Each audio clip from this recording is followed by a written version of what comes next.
ये 2020 सप्लीमेंट्री परीक्षा का कक्षा 10 गणित का प्रश्न पत्र है। इसके माध्यम से मैं केवल आपको ये बताना चाहता हूँ कि पेपर किस तरह का होता है, किस तरह के प्रश्न आते हैं।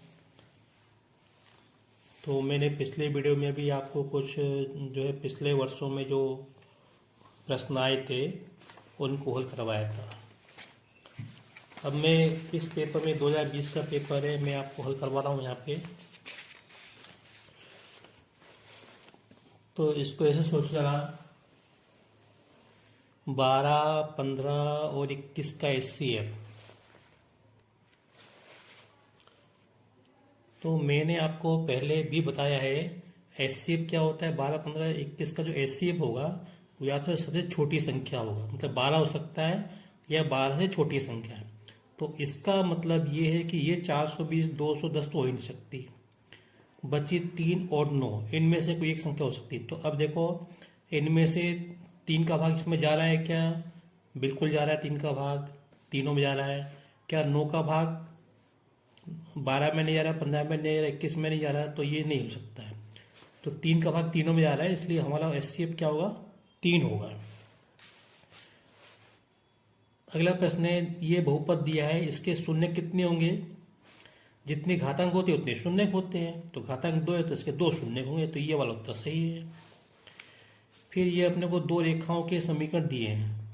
तो अगर ये रेखाएं प्रतिच्छेद करेंगी तो उसके शर्त क्या है? उसके लिए ये शर्त है प्रतिच्छेद करती हैं तो ये प्रतिबंध होता है।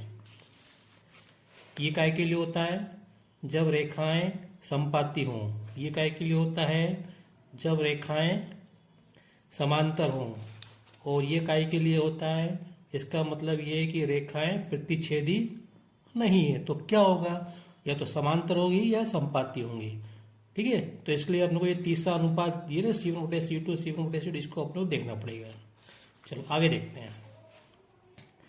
ये दिया है अपने को, द्विघात समीकरण दिया है। इसके दो भिन्न वास्तविक मूल होते हैं। कब होते हैं? जब B² - 4AC 0 से बड़ा होता है, ये वाला आएगा।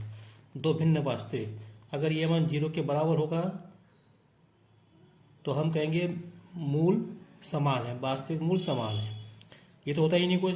अगर ये होता है तो हम कहते हैं मूल वास्तविक नहीं है। अभी इसके अनुसार हमारा उत्तर ये है। अगला प्रश्न देखते हैं, 3, 6, 9 का कौन सा पद 27 है? तो देखने से समझ में आ रहा है कि इसमें अपने को 3 का पड़ा पढ़ना है। तो पहला पद 3, दूसरा पद 2, 6, तीसरा पद 9, तो चौथा पद 27। इसमें 27 कहाँ आएगा? 3 दूनी 6, 3 तिका 9, 3 चौक 12, 3 पंजे 15, 3 छः 18, 3 नम 27। तो नवा पद होगा 27। जब हम पढ़ेंगे तो 3 नम 27, तो इसका नवा पद आएगा।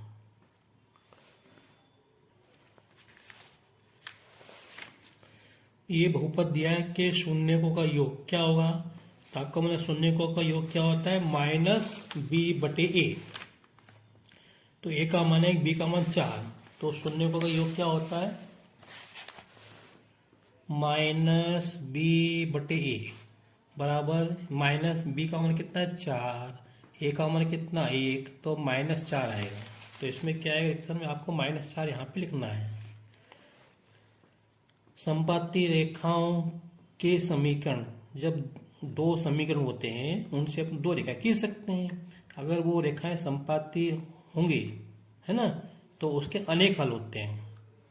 तो यहाँ पे क्या है? अनेक हल प्राप्त होंगे। सभी समबाहु त्रिभुज समरूप होते हैं। सभी समबाहु त्रिभुज समरूप होते हैं। समबाहु सुना ना? समबाहु क्या होते हैं? देखो मैं आपको बताता हूँ। ये इस त्रिभुज की तीनों भुजाएं बराबर हैं, तो ये तीनों त्रिभुज क्या है? समरूप त्रिभुज हैं। तो सभी समबाहु त्रिभुज समरूप होते हैं। बाहरी बिंदु से किसी वृत्त पर खींची गई स्पर्श रेखाओं की लंबाई समान होती है। ये वृत्त है, ये बिंदु है बाहर, तो यहाँ से ये जो हमने स्पर्श रेखाखंड खींचा तो ये लंबाई बराबर होती है। हम कहीं से भी खींच लें, मान लो मैंने बिंदु यहाँ पे लिया, तो यहाँ से ये स्पर्श रेखा ये आएगी, ये स्पर्श रेखा ये आएगी, तो ये लंबाई इसके बराबर होगी। तो इसलिए इसमें क्या आएगा? रेखाओं की लंबाई समान होती है। आर त्रिज्या वाले वृत्त के एक त्रिज्यखंड जिसका कोण अंश में थीटा है, तो त्रिज्यखंड का तो क्षेत्रफल, किसका क्षेत्रफल, त्रिज्यखंड का क्षेत्रफल क्या होता है, पाई आर स्क्वायर थीटा बटे पाई आर स्क्वायर थीटा बटे 360। अब त्रिज्यखंड भी आपको ध्यान में होगा, जैसे ये रहा, ये केंद्र है, तो ये देखना, ये जो भाग इसको बोलते त्रिज्यखंड, ये त्रिज्या आर होती है, ये कोण थीटा होता है, तो त्रिज्यखंड का क्षेत्रफल पाई आर स्क्वायर थीटा बटे 360। कहीं किताब में ये थीटा बटे 360 गुणा पाई आर लिखा है, तो कोई फर्क नहीं पड़ता उससे। अगला प्रश्न देखते हैं यहाँ पे, एक शब्द में एक वाक्य में उत्तर लिखो। ये एपी दिए, एपी मतलब समांतर श्रेणी दी है, तो इसका सारवंतर, तो सारवंतर कैसे निकालते हैं, अगले पद में से पहला पद घटा दो, ये 5/2, 5/2 मतलब 2.5, 2.5 में से 2 जाएगा तो कितना हो जाए 1/2, नहीं आता तो करके देख लो, तो 5/2 में से पहला पद घटाओ, तो 2 आएगा, यहाँ पे 5 आएंगे, यहाँ पे -4 आएंगे, 2 दूनी 4, तो 1/2, तो ये आएगा सारवंतर कितना आएगा 1/2। फिर यहाँ पे किसी खंबे की छाया तथा ऊंचाई समान होने पर सूर्य का अनुकोण कितना होता है, तो 45 डिग्री होता है। देखो जैसे ये मैंने एक त्रिभुज बनाया, यहाँ पे ये समकोण त्रिभुज है, यहाँ पे ये खंबा है, ये उसकी छाया है, यहाँ पे सूर्य की किरणें इस पर पड़ रही है, तो छाया यहाँ बनेगी, तो ये खंबे की ऊंचाई उसकी छाया बराबर है, तो ये उन्नयन कोण कितना होगा 45 डिग्री का होता है। ध्यान रखो, जब भी कोण 45 का होता है तो लंब और आधार बराबर होते हैं। तो यहाँ पे क्या हो रहा है, छाया तथा ऊंचाई समान हो तो सूर्य का उन्नयन कोण कितना होगा 45 डिग्री होगा। शंकु के छिन्नक के आयतन का सूत्र लिखो। अभी ये अपने कोर्स में नहीं है इसलिए मैं इसको छोड़ रहा हूँ। फिर ये सांख्यिकी अभी अर्धवार्षिक में नहीं है, वार्षिक में है, तो इसलिए मैं इसको भी छोड़ रहा हूँ। वैसे आंकड़ों में अधिकतम आवृत्ति वाला प्रेक्षण क्या कहलाता है, बहुलक कहलाता है। फिर यहाँ पे सत्य से लिखो, ये समीकरण दिया है कि मूलों की प्रकृति क्या वास्तविक है क्या, तो अब हम ऐसे नहीं बताए, हमको इसका विभक्तिकर निकालना पड़ेगा। तो मैं इसका विभक्तिकर निकालता हूँ। क्या होता है विभक्तिकर, b² - 4ac निकालता हूँ। तो b का मान कितना है -4 का वर्ग -4, तो होता है सूत्र में a का मान कितना है, a का मान 2 है, c का मान 3 है, a का मान 2, c का मान 3, तो 4 × 16, 4 दूनी 8, 8 × 24, 8 × 24, तो 16 में से आ जाएगा तो माइनस की संख्या आएगी, तो माइनस की संख्या 0 छोटी है, इसका मतलब इसका जो विभक्तिकर होगा कैसा होगा, यहाँ पे ये वास्तविक लिखा है तो वास्तविक नहीं, तो ये जो कथन असत्य है, ठीक है, तो इसके आगे आप असत्य लिखोगे।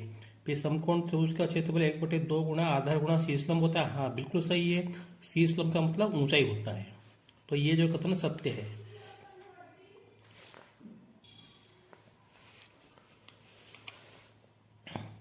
वृत्त की स्पर्श रेखा स्पर्श बिंदु से जाने वाली त्रिज्या पर लंब होती है, बिल्कुल सही है, त्रिज्या स्पर्श रेखा पर लंब होती है, ये जो कथन सत्य है।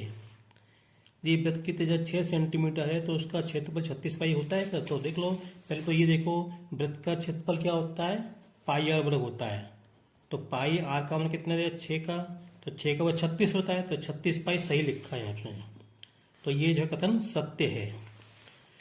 अभी ये प्रायिकता चल रही है, प्रायिकता भी अर्धवार्षिक में नहीं है, ऐसी घटना जिसकी घटित होना निश्चित है कि प्रायिकता की 0 होती है, ये जो है कथन असत्य है।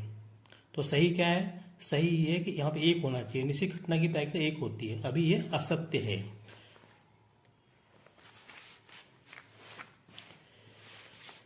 देखो ये क्या है, जोड़ियां हैं, तो sec² - 1 का संबंध किससे होता है, tan² से होता है, ठीक है, और sin 90 - थीटा का संबंध कैसे होता है, cos से होता है, और sin² थीटा 60 + cos² 60, यहाँ पे sin² cos², यहाँ पे कोण समान है, तो इसका मान कितना होगा 1 होगा यहाँ पे, तो इसका संबंध इससे होगा। फिर cos 90 का मान कितना होता है 0 होता है, इसका संबंध इससे होगा। फिर tan 60 का मान कितना होता है वर्गमूल 3, तो ये आपको याद होने चाहिए। फिर अब ये प्रश्न थोड़ा लंबा है, इसको अभी अपन नहीं कर रहे हैं ना, मैं अभी वही प्रश्न कर रहा हूँ जो आसान से होंगे। यहाँ पे इसमें भी टाइम लगेगा। ये जो प्रश्न है फिर यहाँ पे ये प्रश्न है कि शून्यकों का योगफल तथा गुणनफल, ये मैं करा देता हूँ, ये इसमें समय कम लगेगा, तो ये आपके लिए आसान है। तो ये अपने को दिया है, तो ए का मान 2, बी का मान -8, सी का मान 7। तो शून्यकों का योगफल क्या होता है? -b बटे होता है। क्या होता है? -b बटे ए। तो -b का मान कितना दिया है? -8 दिया है। ए का मान कितने है? 2। तो माइनस माइनस +8 बटे 2, तो कितना हो जाएगा? 4 हो जाएगा। तो शून्यकों का योग कितना हो गया? 4। गुणा क्या होता है? सी बटे ए। सी का मान कितना है? 7। ए का मान कितना है? 2। तो यहाँ पे कहने का मतलब ये है कि यहाँ पे योगफल कितना आएगा? मेरे पाया 4 आएगा, और गुणा कितना आएगा? 7 बटे 2। अब ये भी कर सकते हैं 5 बटे 8 और 3 बटे 6 का मध्य बिंदु निकालना है। तो मध्य बिंदु निकालने का सूत्र क्या होता है? x1 प्लस x2 बटे 2। तो ये x1 है, y1 है, x2 है, y2। तो 5 प्लस 3, 5 प्लस 3 बटे 2, और y1 प्लस y2 तो 8 प्लस 6 बटे 2।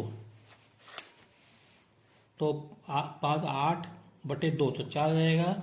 8 हो जाए 14 बटे 2 तो 7 आ जाएगा। तो क्या आएंगे यहाँ पे? इसके मूल बिंदु के निर्देशांक 4 और 7 आएंगे। ये भी अभी अर्धवार्षिक में नहीं है, प्रायिकता है, तो ये भी प्रायिकता संबंधी प्रश्न है। अगला प्रश्न देखते हैं, कोई अगर अपन कर सकते हो अभी तो।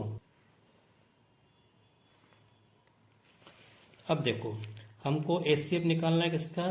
306, 657, ये ए बी का, ये हमको एचसीएफ दिया हुआ है। तो इनका हमको एलसीएम निकालना है, ठीक है। तो अब हमको क्या मालूम है? ए गुणा बी बराबर एचसीएफ मालूम, एचसीएफ गुणा एलसीएम होता है, ऐसा हमको मालूम है। तो ए गुणा बी बराबर एचसीएफ, मतलब एचसीएफ एच लिखा है, एल को एलसीएम लिखा है। तो ए दिया 306, बी दिया 657 बराबर एच एचसीएफ दिया 9, एलसीएम निकालना है। तो एलसीएम निकालना है, 9 हटाओ, हटेगा तो क्या इसके बटे में आ जाएगा। तो 306 गुणा 657 बटे 9 बराबर एल। तो हम हमारे तो सवाल किया हुआ है पहले से, ठीक है ना। तो इसका मतलब है कि 9 से 300 से 100% कट जाएगा ना, ये तो रिवीजन चल रहा है।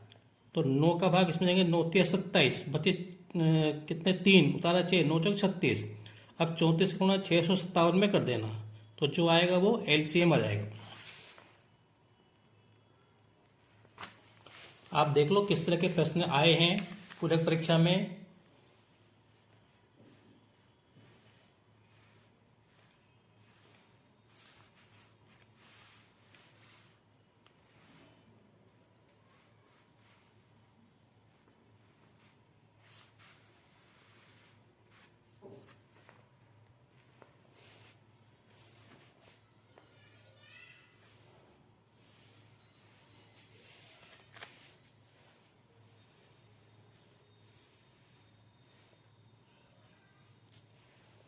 बहुत आसान प्रश्न है। समकोण त्रिभुज बनाना है इसके अंदर, और लंब निकालना है। 10 लगेगा, 10 थीटा बराबर लंब बटे आधार।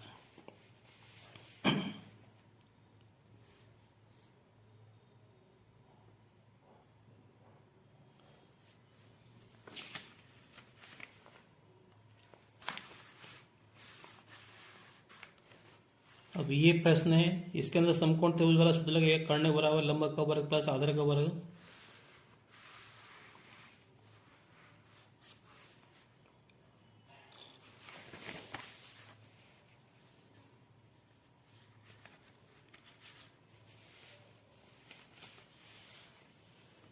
इसको हल करना है गुणनखंड विधि से। एक सवाल ये दिया है, ये भी इसके अंदर क्या बनेगा? वर्ग समीकरण बनेगा। ये त्रिकोणमिति में से आए सवाल।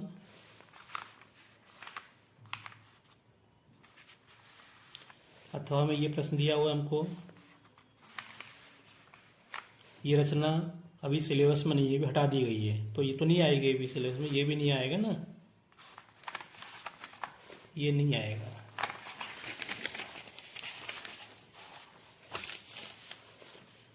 ये प्रश्न आपके लिए आया हुआ है, इस बार भी आ सकता है परीक्षा में। इसको वेरी वेरी इंपॉर्टेंट, ये प्रश्न जो है वेरी वेरी इंपॉर्टेंट, इसको आप देख लें। ये प्रश्न थोड़ा कठिन है या आसान है। ये अभी अपने अर्धवार्षिक में अभी नहीं है ना, तो इसलिए इसको अपन ध्यान नहीं देना अभी। तो ये भी वही है, इस पर ध्यान नहीं देना। अब मैं अगला पेपर ले रहा हूँ। ये आपका 22-23 का प्रश्न है, इसी साल का है ना, तो इसमें से भी आ सकता है। तो इसलिए अपन ये जो प्रश्न है एक एक अंक के, इनको अपन छोड़ नहीं सकते। तो मैं हल करवा देता हूँ आपको, हालांकि आपको आते हैं तो भी, लेकिन रिवीजन जरूरी है। इसके बहाने आपका रिवीजन तो भी हो जाएगा।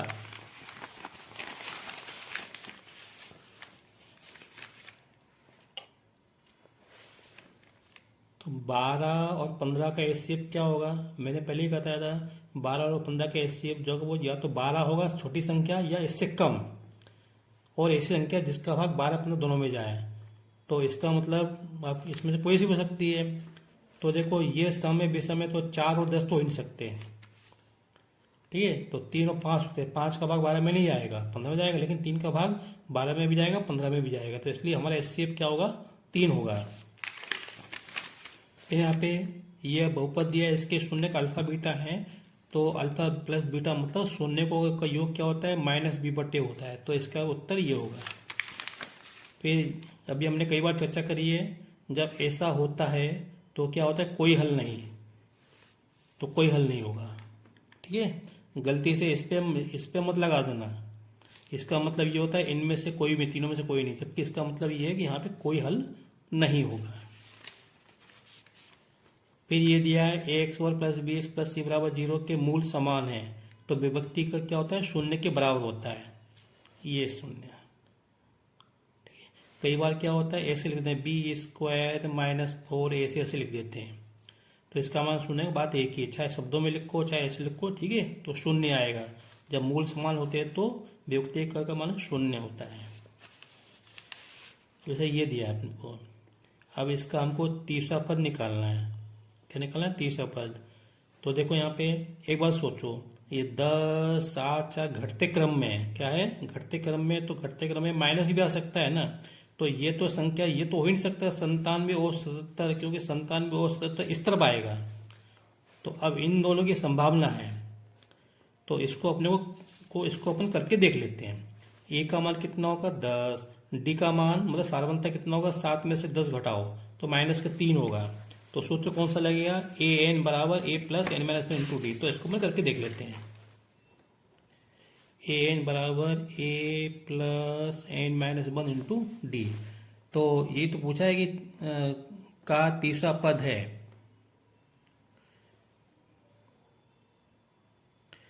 तो n का मान 30, a 30 पूछना है, a कितना है 10, पदों की संख्या कितनी है 30 - 1, डी कितना है अभी निकाला -3। तो 10 और देखो 30 में से 29 का गुणा 3 में करो तो ये आएगा माइनस के आएंगे। तो 29, 3 9 27 के साथ 80, 2 3 6 2 8 87, तो घटाएंगे तो माइनस के 77 आएंगे। तो इसलिए इसका उत्तर ये सही है। तो इसमें आपको करके देखना पड़ेगा।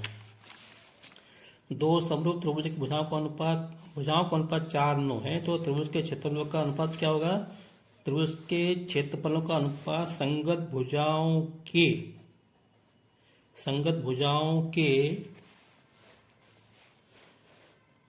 क्षेत्रफलों का अनुपात संगत भुजाओं के वर्गों के अनुपात के बराबर होता है।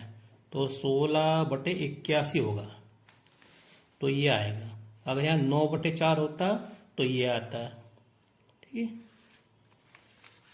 अगर यहाँ क्षेत्रफलों का अनुपात दिया होता, तो भुजाओं का अनुपात क्या आता, 2 और 3 आता।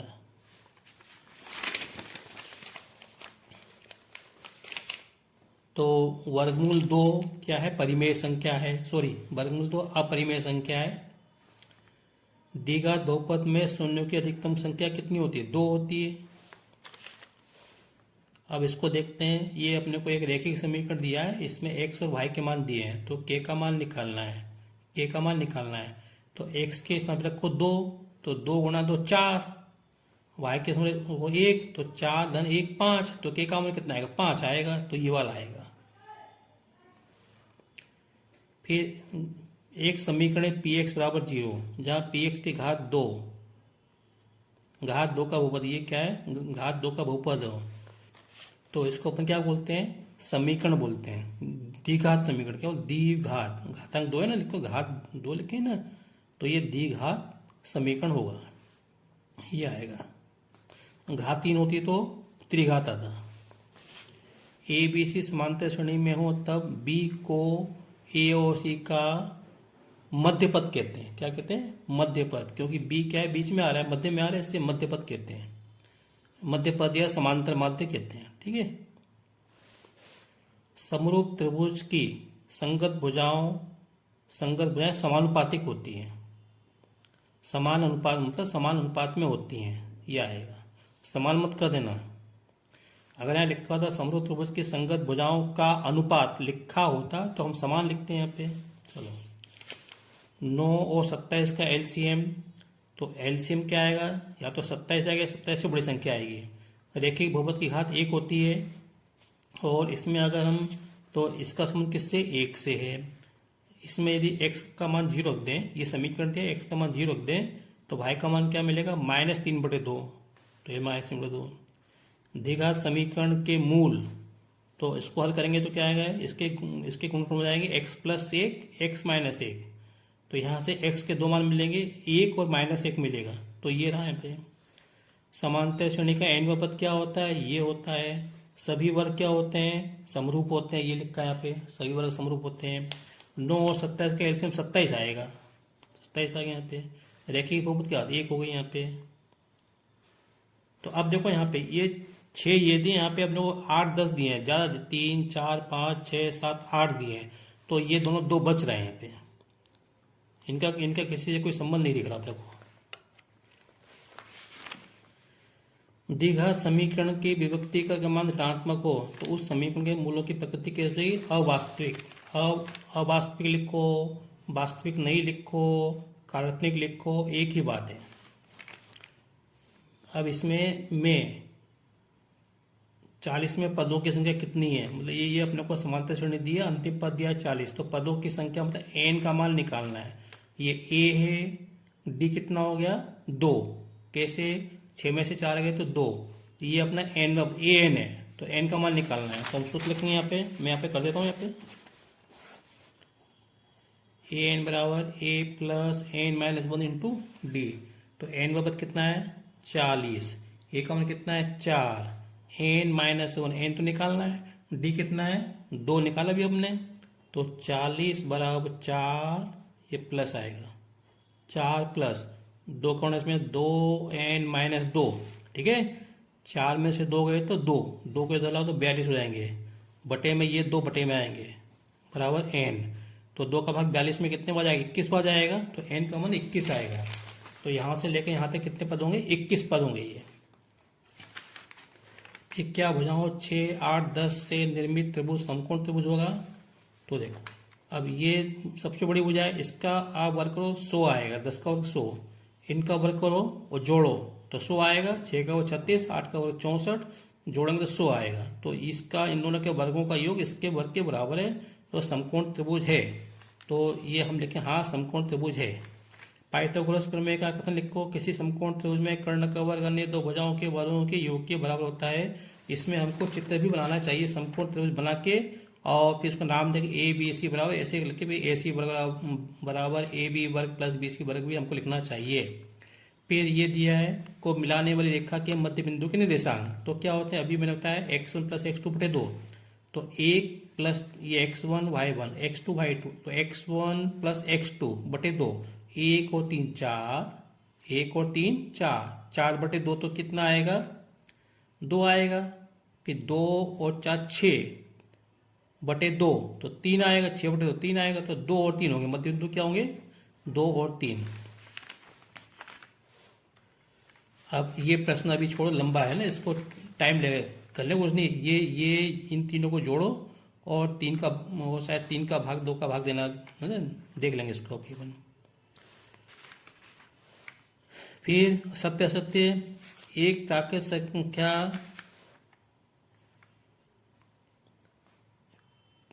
का अभाज्य गुणनखंड उसके गुणनखंडों के क्रम को छोड़ते हुए अद्वितीय होता है, गुणनखंडों के क्रम को छोड़ते हुए। हाँ, ये जो कथन सत्य है, मतलब गुणनखंडों को किसी भी क्रम में लिखो, तो उसका गुणनफल जो है अद्वितीय होता है। एक्स प्लस बी बराबर 0 एक द्विघात समीकरण बिल्कुल नहीं है, इसकी घात 1 है, तो ये रैखिक समीकरण, द्विघात समीकरण नहीं है। एक त्रिभुज के दो कोण एक अन्य त्रिभुज के क्रम से दो कोणों के बराबर हो तो त्रिभुज समरूप होते हैं, बिल्कुल होते हैं, सत्य है। किसी बिंदु का भुज 0 है और कोटि 3 है, तब वह एक अक्ष पे स्थित होगा। देखो, कोटि 3 है तो बिल्कुल नहीं होगा, क्योंकि एक्स अक्ष पे जो भी होगा, हाँ देखते हैं एक मिनट क्या होगा यहाँ पे। देखो, ये एक्स अक्ष है, वाई अक्ष है, ये भुज है, ये कोटि है, तो इस पे जितने भी बिंदु होंगे उनके लिए वाई का मान, कोटि का मान क्या होगा, 0 होगा। और इसमें क्या लिखा है कि एक्स अक्ष पे बिंदु स्थित है तो उसके लिए भुज का मान 0 है, तो ये कथन असत्य है, क्योंकि ये जो बिंदु है दिया है ये वाई अक्ष पे होगा।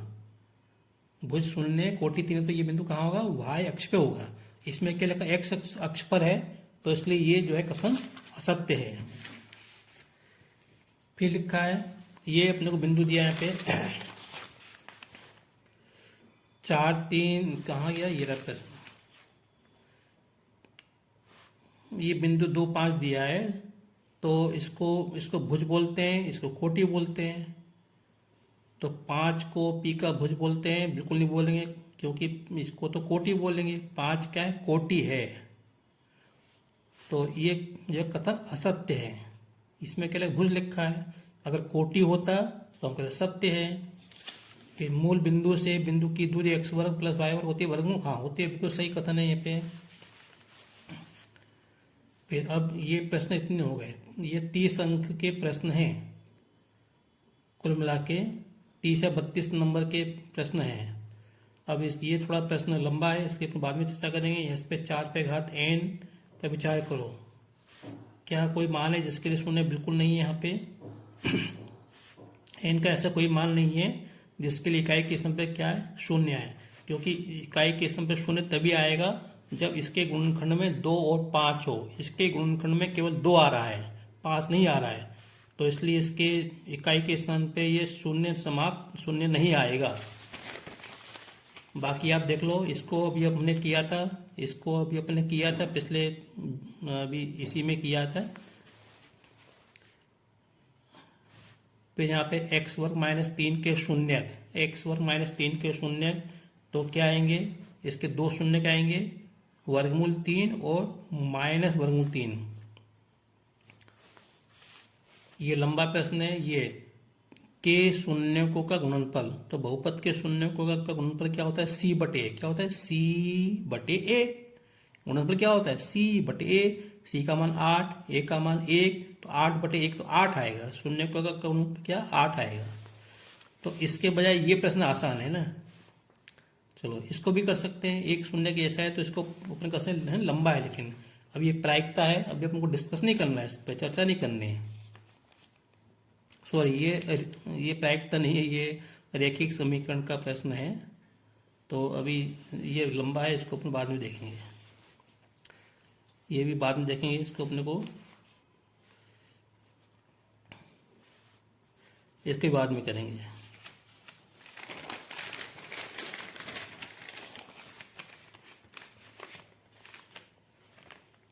बस आपको देख लो कि किस तरह के प्रश्न आए हैं और आते हैं।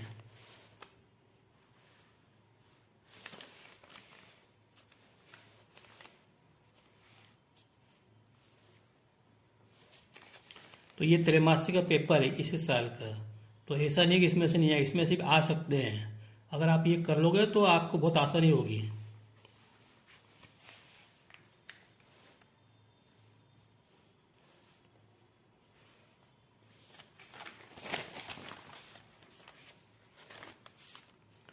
ये बीच की दूरी निकालनी है, सूत्र आपको मालूम है, निकाल सकते हैं हम। ये भी प्रश्न मैंने कहा था, पहले भी कहा था, फिर से बता रहा हूँ, अभी भी आ सकता है ये प्रश्न, आने की संभावना है पूरी। आया या नहीं आया, लेकिन अब ये प्रश्न हमको जो है मतलब रटा हुआ होना चाहिए।